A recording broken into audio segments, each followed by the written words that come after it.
सर्गस्य नेतारं भेत्तारं कर्मभूभृतां ज्ञातारं विश्वतत्त्वानां वंदे तद्गुणलब्धये। अंतिम शासननायक 1008 भगवान महावीर स्वामी की जय। द्वादशांग श्रुतदेवी की जय। स्वाध्याय कक्ष संपेपर्यंत आपणा सर्वांना चतुर्विध आहाराचा त्याग असणार आहे। आमचं प्रकरण सुरू आहे अरहंत परमेष्ठीचं। आपण कुठपर्यंत होतो? अरहंतांचं स्वरूप आपण बघितलेलं होतं। अरिहंतांचे वेगवेगळे अर्थ, अरिहणनात अरिहंता, रजोहननात अरिहंता, रहस अभावात अरिहंता, किंवा जे पूजा अतिशयाला योग्य आहे ते अरिहंत, हे आपण बघितलं। आणि त्यानंतर आम्ही त्यांचे 10 जन्माचे अतिशय बघितले की जन्मतः अरहंत किंवा तीर्थंकर असतात, त्यांना जन्मतः काही गोष्टी त्या ठिकाणी अलौकिकरित्या प्राप्त झाल्या असतात। त्या 10 गोष्टी कोणत्या, त्यांचं आम्ही वर्णन बघितलेलं होतं। ते 10 जन्माचे अतिशय म्हटल्या जातात। त्यानंतर ज्या केवल ज्ञान झाल्यानंतर 10 केवल ज्ञानाचे अतिशय त्यांच्या जीवनात प्रगट होतात। आठवतात 10 केवल ज्ञानाचे अतिशय कुणाला? हॅलो,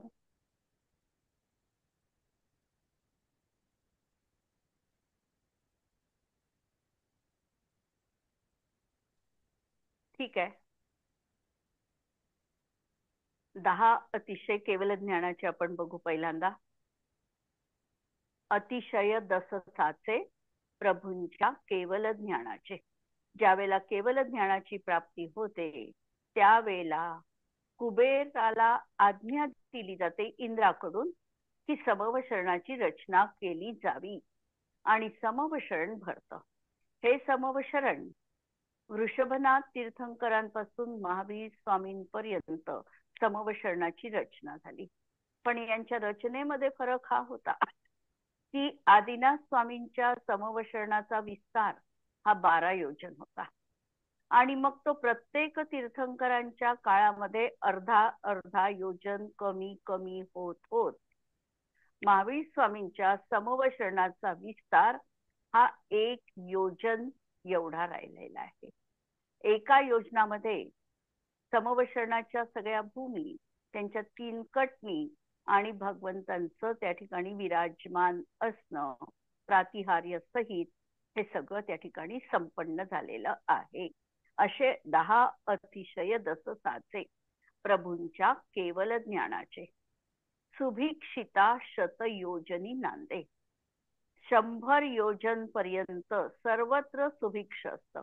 कुणीही उपासमारी किंवा भूकमारी या दृष्टीतून कुणीही बाधित नसतं।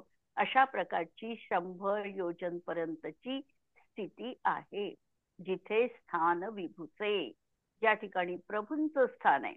समजा महावीर स्वामींचं समवशरण हे बहुतांश रूपामध्ये बिहार किंवा झारखंड किंवा आता मगध, त्यावेळेचा मगध, आत्ताचा झारखंड, बिहार यामध्ये आहे किंवा कदाचित उत्तर प्रदेशामध्ये असावं।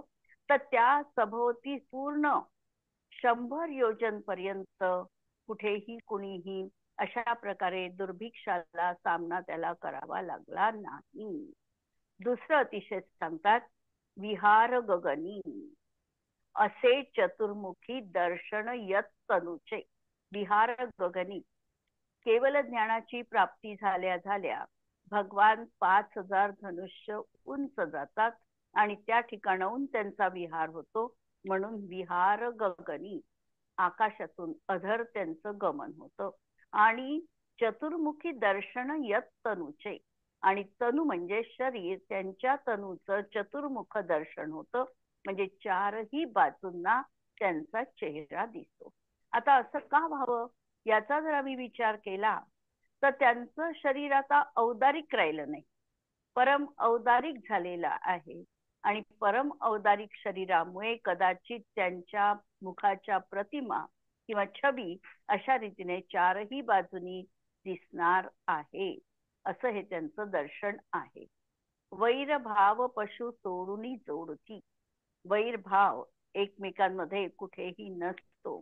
जसं मुंगूस किंवा साप यांच्यामध्ये हाडवैर आहे, पण ते देखील समविचरणामध्ये गेल्यानंतर ते आपसातलं वैर विसरतात. आणि म्हणून आमच्या मंदिरांवर बऱ्याच ठिकाणी हे चिन्ह असतं की एकच त्या ठिकाणी भक्षण करण्याचं पात्र दाखवलेलं आहे आणि त्या पात्रामध्ये सिंह आणि गाय ही दोनही एकाच ठिकाणी एकत्रित येऊन त्या एकाच पात्रामधून खात आहे किंवा पित आहे. अशा प्रकारचं चित्र हे दाखविलं जातं. याचं कारण त्या ठिकाणी आपसातलं सगळं वैर एकमेक विसरलेले आहे आणि नातं त्यांचं प्रेमाचं असणार आहे. नच उपसर्गही. त्या तीर्थंकरांवर कोणत्याही प्रकारचा आता उपसर्ग होत नाही. बरोबर. जर प्रश्न तुम्हाला विचारायचा असेल किंवा मनात असेल तर विचारू शकतात की पार्श्वनाथ स्वामींवर तो उपसर्ग झाला, मग पार्श्वनाथ स्वामींवर आणि या ठिकाणी सांगतात की नच उपसर्ग, मग हे कसं काय लावायचं? कोण सांगू शकेल याचं उत्तर? पार्श्वनाथ स्वामींवर उपसर्ग झाला आणि या ठिकाणी कथन आहे की तीर्थंकरांवर उपसर्ग होत नाही, नच उपसर्ग ही. हॅलो.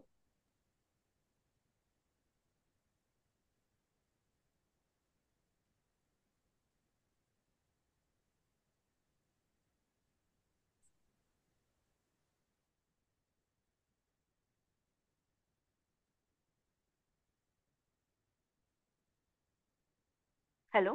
म्यूट काढलं गेलाय ना? उत्तर देऊ शकाल?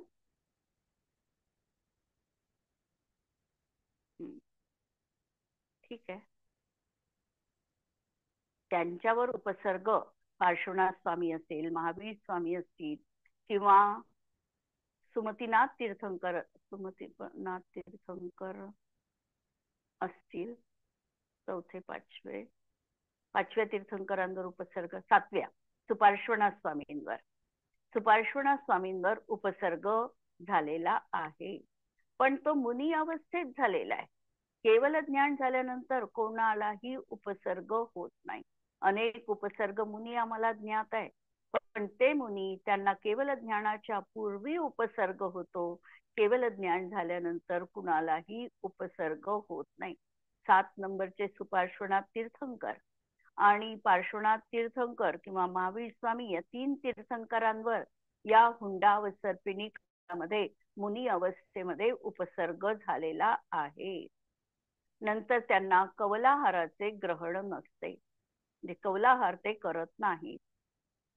कवलाहार याचा अर्थ अन्न, खाद्य, पेय आणि लेह्य याला कवलाहार म्हणायचं.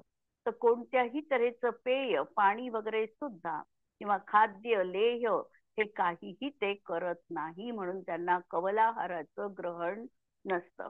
या अनुषंगाने एक प्रश्न मला वाटते मी विचारू शकते किंवा तुम्ही उत्तर देऊ शकाल तर पहा. तुम्हाला उत्तर द्यायचं आहे.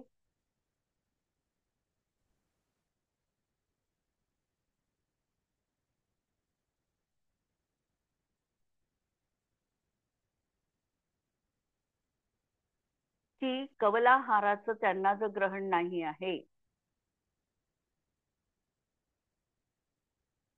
तर असे मुनी केवल ज्ञान झाल्यानंतर किती काळ राहू शकतात? त्यांचा कालावधी उत्कृष्ट. केवल ज्ञान झाल्यानंतर विदाऊट कवलाहार, कोणत्याही ठिकाणी आहाराचं ग्रहण न करता ते आपलं आयुष्य निर्विघ्न जगू शकतात. असा त्यांचा काळ जास्तीत जास्त किती असू शकेल?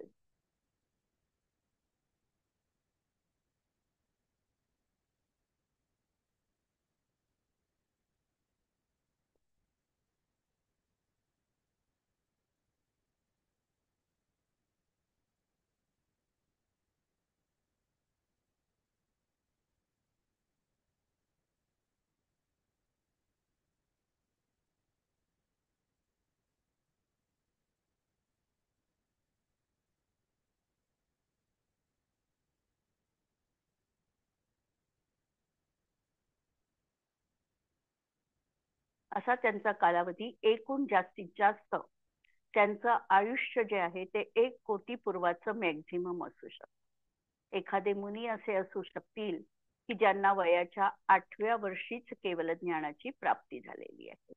8 वर्ष अंतर्मुहूर्तात आणि श्रेणी आरोहण करून परत त्यांना काही अंतर्मुहूर्ताचा जवळपास 8 अंतर्मुहूर्ताचा समय त्या ठिकाणी लागलेला आहे. आणि तेवढ्या काळामध्ये त्यांनी केवल ज्ञानाची प्राप्ती केली.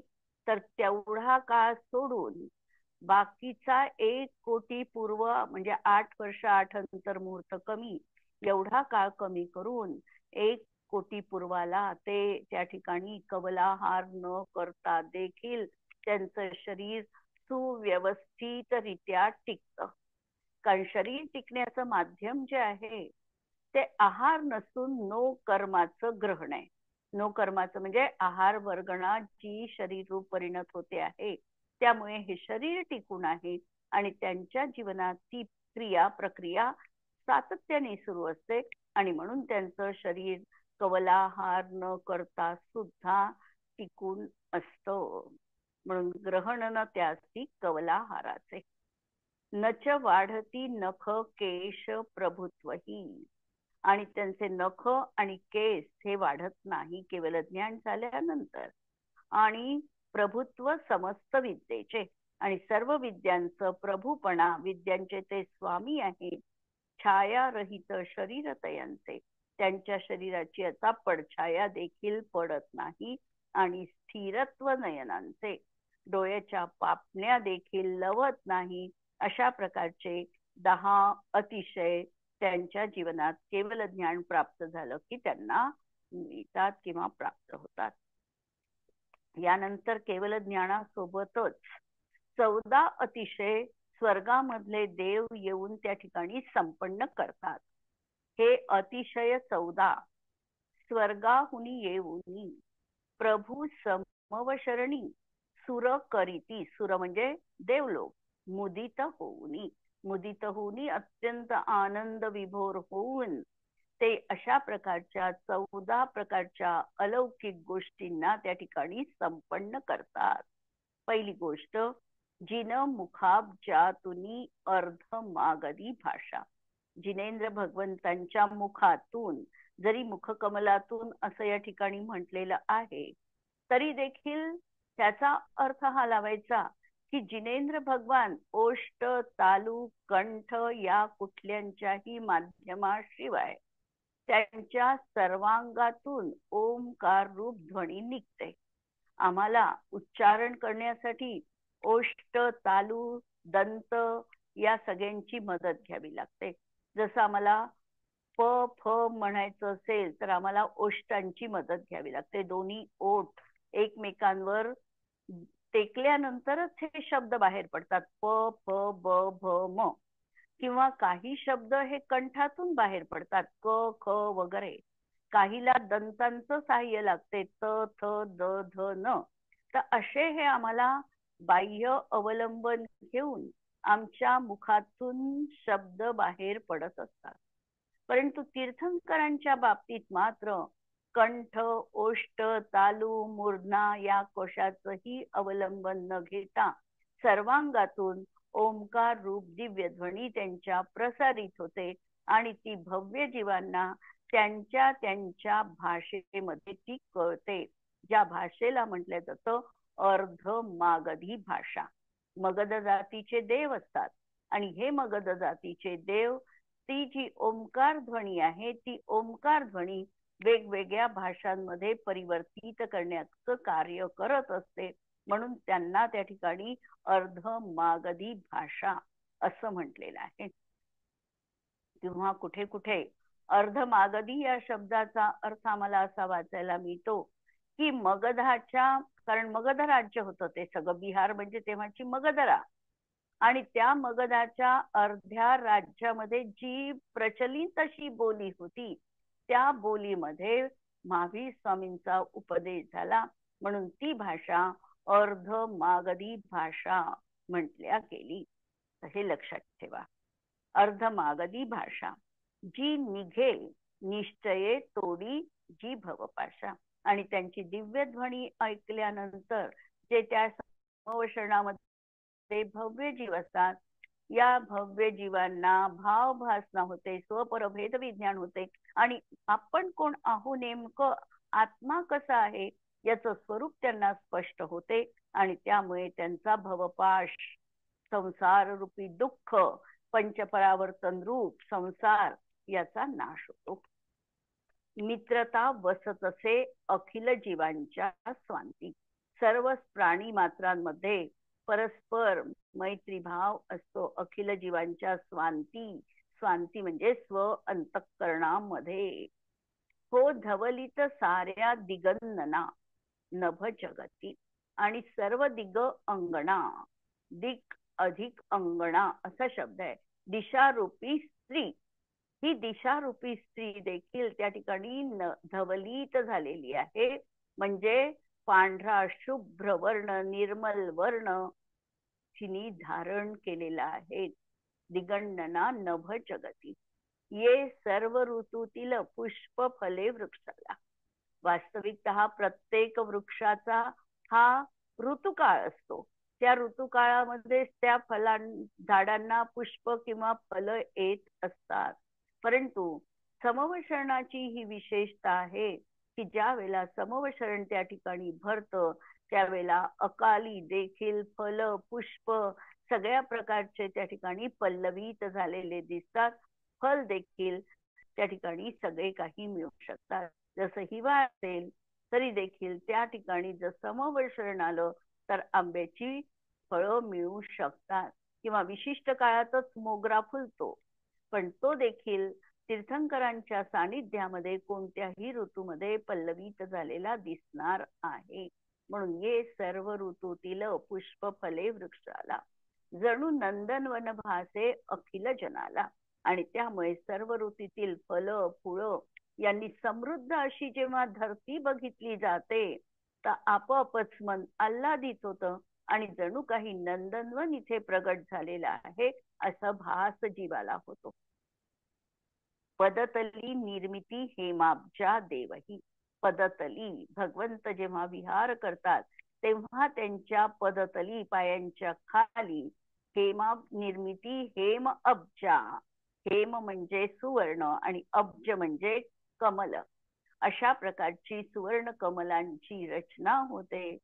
आणि किती कमलांची रचना व्हावी तर एकूण 225 कमलांची रचना या ठिकाणी संपन्न होते.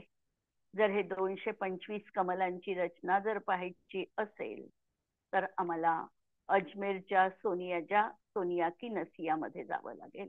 त्या ठिकाणी सुवर्ण कमल दाखविलेली आहे आणि 225 कमलांची रचना दाखवलेली आहे.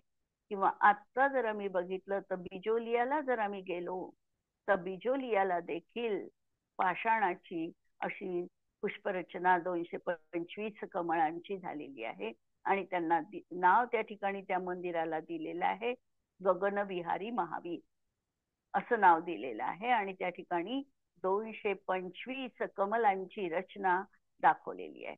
225चा आकडा करताना 7 समोर 7 मागे उपदिशा दिशा आणि त्याच्या खाली एक आणि भगवंत ज्या ठिकाणी विराजमान आहे त्या ठिकाणी दोन्ही पाय एकाच कमलावर स्थिर आहे. आम्हाला चालण्यासाठी एक पाय समोर टाकावा लागतो, एक पाय आमचा मागे असतो. दोन्ही पाय एकदम टाकून आम्ही चालू शकत नाही. उडी घेऊ शकू पण चालू शकत नाही. पण त्यांचा मात्र दोन्ही पाय एकाच ठिकाणी राहून अशा प्रकारचा स्थिर विहार आम्हाला गगनामध्ये दिसतो. म्हणून पदतली निर्मिती हेमाब्जा देवही. नभ भरून जाय जय घोषे सर्वही. आणि जयकार ध्वनी जसं कोणी एखादा अतिथी किंवा महान पुरुष जर येत असेल तर जसे आम्ही नारे लावतो त्याप्रमाणे संपूर्ण दशोदिशा या अशा प्रकारच्या जयकारांनी भारल्या जातात. संचार करी हा पवन सुगंधी स्वैर. सर्वत्र मंद सुगंधित असा वारा, त्या वाऱ्याचा संचार आहे की कुणालाही गरमी त्या ठिकाणी वाटत नाही किंवा सोसाट्याचा वारा आला आहे थंडी वाजते आहे असंही नाही. अगदी समशीतोष्ण असं वातावरण प्रसन्न करणारा वायू त्या ठिकाणी वाहत असतो. गंधोदक वृष्टी करीती मोदे अमर. आणि गंधोदक वृष्टी, गंध उदक, सुगंधित पाण्याची अशी जलवृष्टी देखील तिथे संपन्न होत असते. अत्यंत आनंदाने हे कार्य देवगण करत असतात. निष्कंटक होई सत्वर ती भूबाला. ती जी भूबाला आहे म्हणजे भूमी जी आहे, ही निष्कंटक करण्याचं काम देखील पवनकुमार जातीच्या देवांकडून घडतं. प्रत्येकाला त्यांचं कार्य सोपवून दिलेलं आहे आणि त्या कार्यानुसार, ते निर्देशानुसार ते कार्य संपन्न करतात. पवनकुमार देव जे आहे, ती जी भूमी आहे ती निष्कंटक करतात. ही सृष्टीवधू करी नृत्य मुदे त्या काला. ही जणू काही सृष्टी ही आनंदाने जणू काही नर्तन करत आहे असं वाटतं. म्हणजे सर्व जीव त्या ठिकाणी प्रमोदित आहे, आनंदित आहे. प्रभू पुढती चाले धर्मचक्र या जगती. प्रभूंच्या समोर धर्मचक्र त्या ठिकाणी असतं. हे चक्र कदाचित कुणी 16 आऱ्यांचं मांडलेलं आहे. 16 आऱ्यांचं मांडण्यामागे प्रतीक 16 कारणाच्या भावनांचं. कुणी 24 आर्यांचं हे मानलेलं आहे. 24 आर्याचं मांडण्यामध्ये 24 तीर्थंकरांचं. आणि कुणी हे धर्मचक्र 1008 आर्यांचं देखील मांडलेलं आहे की भगवंतांच्या शरीरावर जी 1008 लक्षणं असतात त्यांचं प्रतीक आणि मंगल सूचना म्हणून हे असं चक्र त्यांच्या समोर फिरत असतो.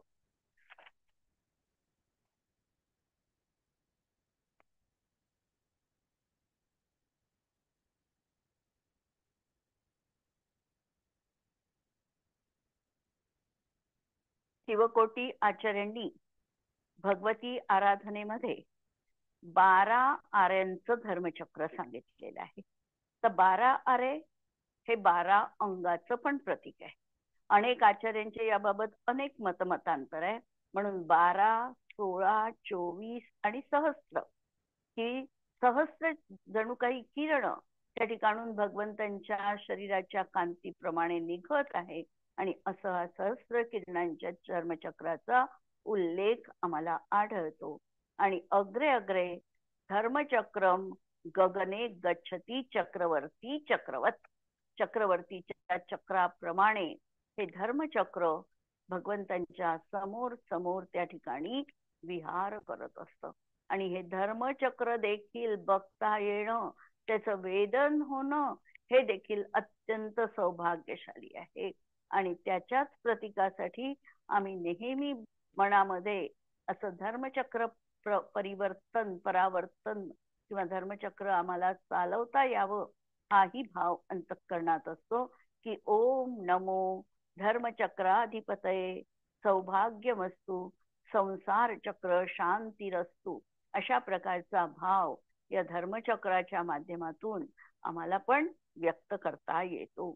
अशी ही 14 अतिशय झाली. आणि छत्राधिक द्रव्ये शोभतसे यन्मूर्ती. आणि छत्र, चामर, घंटा आदी जी अष्टमंगल द्रव्य आहे ही देखील भगवंतांच्या धर्मचक्राच्या लगेचच मागे ही 8 मंगल द्रव्य देखील त्या ठिकाणी विद्यमान असतात. या ठिकाणी 3च नावं आपल्याला पाहायला मिळतात, छत्र, चामर आणि घंटा. प्रश्न माझा हा राहणार आहे पुढच्या क्लासमध्ये, मी 8 मंगल द्रव्य कोणती हा प्रश्न विचारणार आहे. त्या दिशेने उत्तर त्या ठिकाणी तयार ठेवावं. 8 मंगल द्रव्य कोणती आहेत. इथपर्यंतचा मला वाटते भाग आता क्लिअर झालेला आहे.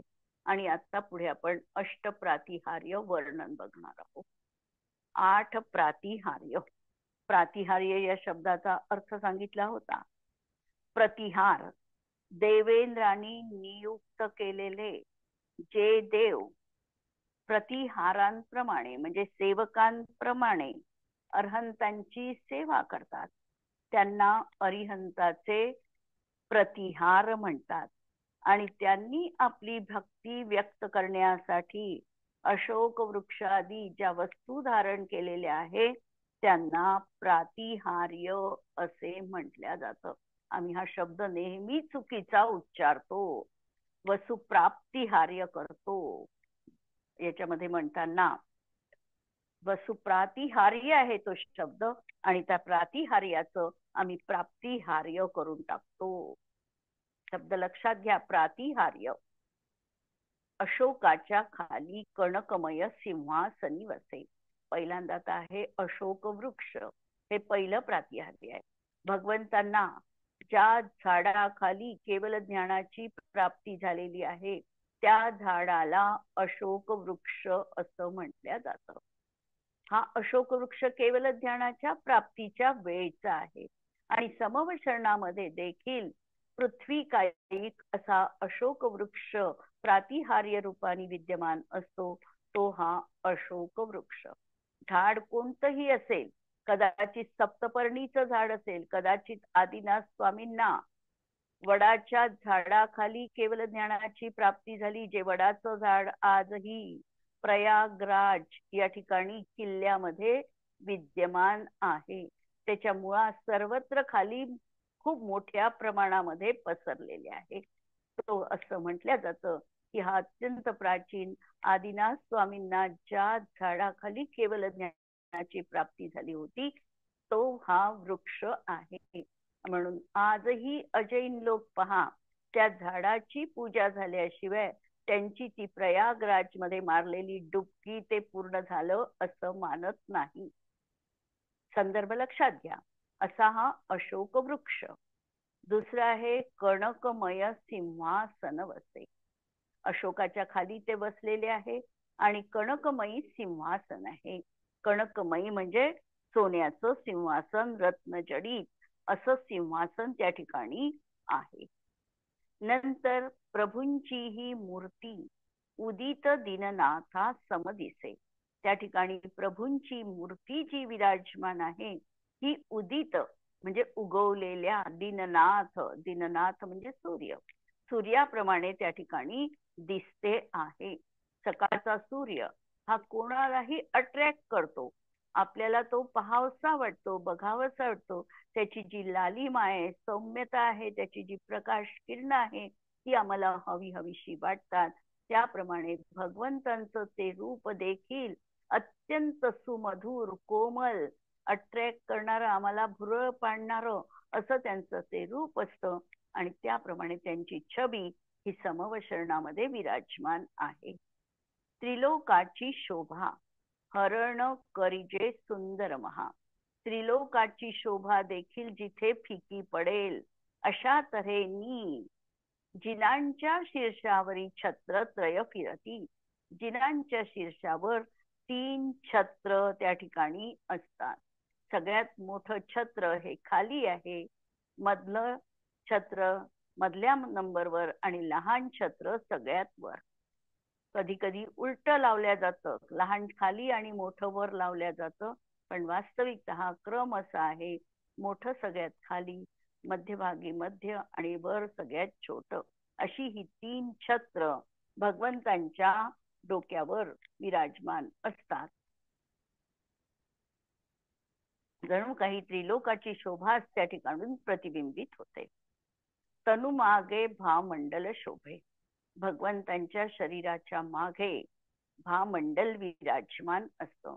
ज्या भामंडलाविषयी असं बोलल्या जातं की यामध्ये आपण तिथे जर पोहोचलो तर आपले 7 भव दिसतात. 3 भूतकालीन भव, 1 वर्तमान भव आणि 3 भविष्यकालीन भव असे त्या भामंडलात झळकत असतात. असं हे त्यांचं भामंडल. भामंडल त्यांच्या उंचीच्या 12 पट विस्तीर्ण असं ते भामंडल असतं. विधुकांतीचे करी हरण.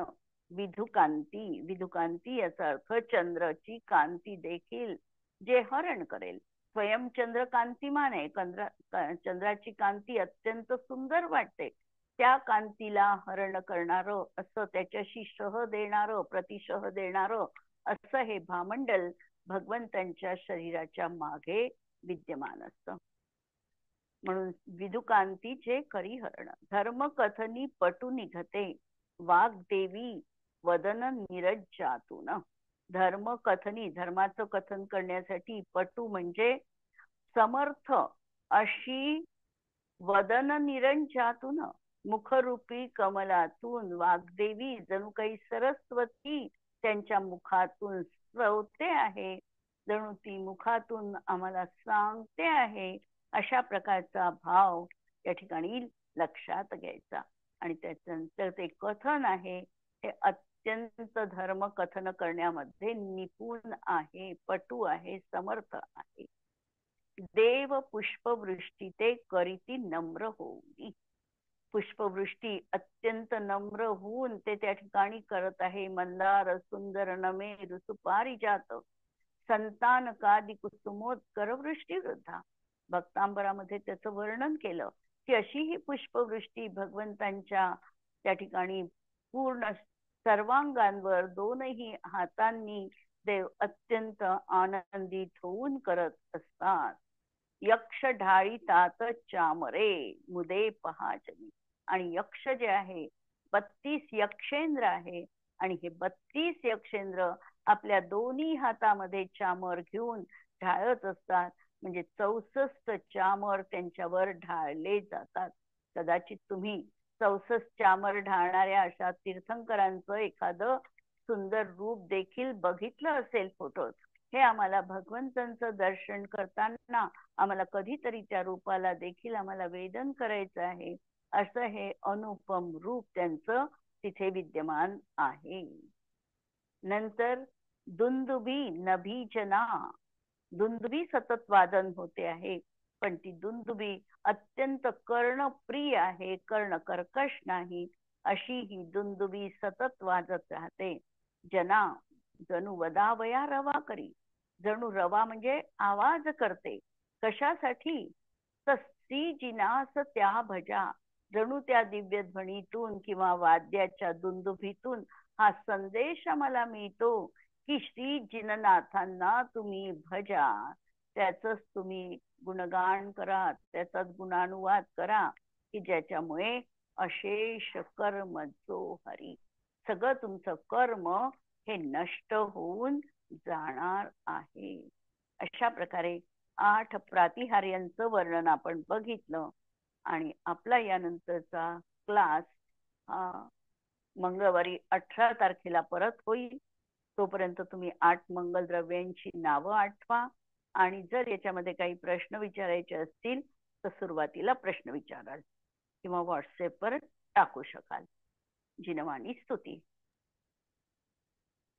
जिनवाणी के ज्ञान ते सुझे लोकालो, सो जिनवाणी मस्तक नमो सदा देत हूँ घो. नमो अरिहंताणम नमो सिद्धाणम नमो आयर्याणम नमो वज्रायाणम नमो लोये सव्वसाहुणम. सर्वांना जय जिनेंद्र.